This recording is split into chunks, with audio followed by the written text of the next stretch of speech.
የጉር ቀን አይመሽም ሲባል የሰማሁት ዘንድሮ በእኔ ላይ ደርሶብኝ አየሁት አለ። እንዲህ እኮ ነው እናት የቀበጡለት ሞት አይገኝም። እሰይ እሰይ ደመቀ እየተሰብሰቢ አበዜ ያንን እዛ የተደበቀ እንትኑ ስር እቅሊቱ ውስጥ ያኖርካትን ስኳር አውጨልኝ እናቴ። ዛሬ የዝመን ደርሰው በስኳር ነው የሚጠጣው። እኔ ልሙት አንጀቴ ነው ቅቤ የጠጣው እንዴ ተቃጥለን ልጆች የሚያወታተው እኔ ልሙት ልጆች እኮ የሚያወታተው ነበረ። እርቃታቸውን መተው በህግ ቁጥጥር ስር ዋላሉ። እናቴ ህግ ይኑር። እኛማ ልጆቻችን እናስተምራለን። አሁን በኋላ እኔ ልሙት ትምህርት ምን ያደርጋል? አያጋድልም።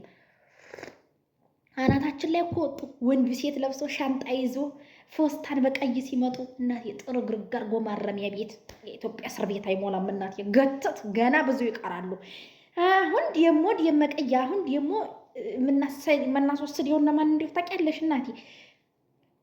እሺ የእንትና ልጅ ቦጌ ልጅ ነበረች ያመጣችሁ የጉፍታ ላይ የማይቆም ያስወራ መሰናቴ ድሮስ ተዛገር የመጣ ልብስ መቼ ላይ ይቆማልናቴ። እንደ ሰዎቹ ቀጥ የላቸው። በያሞሬና ታስጠፊ ዝም በየተረገምሽ ይሄንንም እነሱ ናቸው የሰጡን በረጋ ይሆኑ።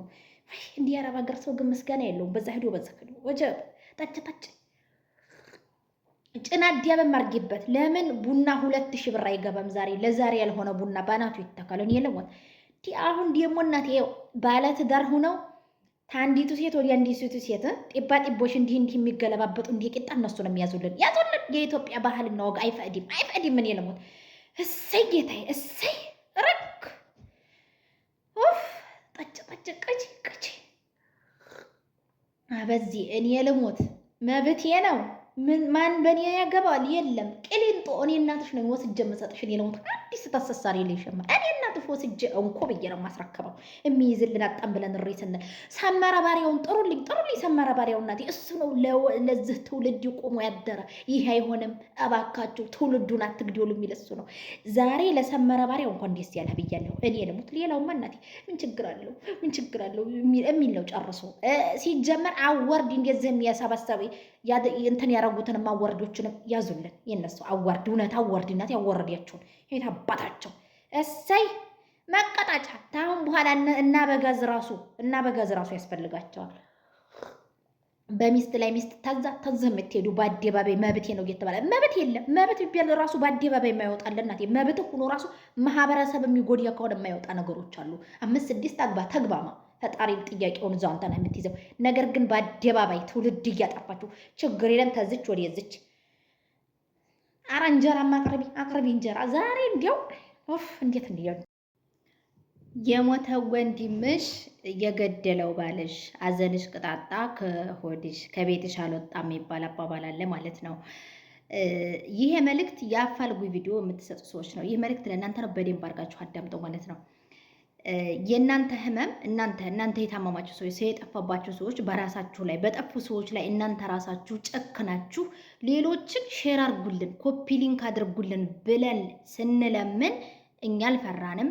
እኛ ምንም አልመሰለን። በአላህ ስንል በአላህ አላችሁ፣ በእግዚአብሔር ሲባል በእግዚአብሔር አላችሁ፣ በእናታቸው ሲባል እንደዚህ ብላችሁ እየተባለ ይህ ሁሉ ተችሎ ያፋልጉ ቪዲዮ የሚሰሩ ሰዎች ተገብቼ ሳይ ማለት ነው። ሰሞኑን የመዲና ቪዲዮዎች ስለነበሩ 2-3 ተደጋጋሚ ሰርቻለሁ። ለአንድ ሰው በተደጋጋሚ ትሰሪያለሽ፣ ሰው ትመርጫለሽ፣ ዘረኛ ነሽ አንቺ፣ ምን ትስዬ እኔ ሰው እድል የለኝም ምናምን የምትሉ ልጆች አላችሁ። ገብቼ ሳይ ግን እናንተ ፎሎ አላደረጋችሁም። ጠይብ እኔ ዛሬ ነው ያየኋችሁ። የምሬ የወደ 8-9 ሰው ነው መሰለኝ በአንድ ረፍ ተቀምጣችኋል። እኔ እድል የለኝም ስንት ጊዜ ትላላችሁ፣ ትሳደባላችሁ፣ እንደፈለጋችሁ አድርጋችሁ፣ ግን እናንተ ፎሎ እንኳን አላደረጋችሁም። ፎሎ እኮ ብታደርጉት ቫይራል ነው የሚወጣው። ታይብ እናንተ በቤተሰቦቻችሁ ላይ በወንድማችሁ በባላችሁ በእህታችሁ ላይ ጨክናችሁ እናንተ ፎሎ ሳታደርጉ እናንተ ኮፒ ሊንክ ሳታደርጉ እና ማን አድርጓላችሁ? ወንድ ቤተሰቦቻችሁ እንዲገኙ ትፈልጋላችሁ ማለት ይሄ ጥሩ መሆን ለራስ ነው። በነገራችን ላይ ለማንም አይደለም። ይሄ ደግ መሆን ፈጣሪ በየትኛው በኩል እንደሚከሳችሁ አታውቁም።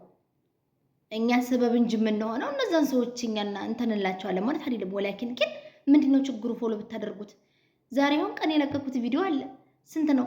238 ሰው ነው ያየው። እና ለእንደዚህ ቪዲዮ ታዲያ መስራቱ ምንድነው ትርፉ? መድረቅ መድከም ብቻ ማለት ነው።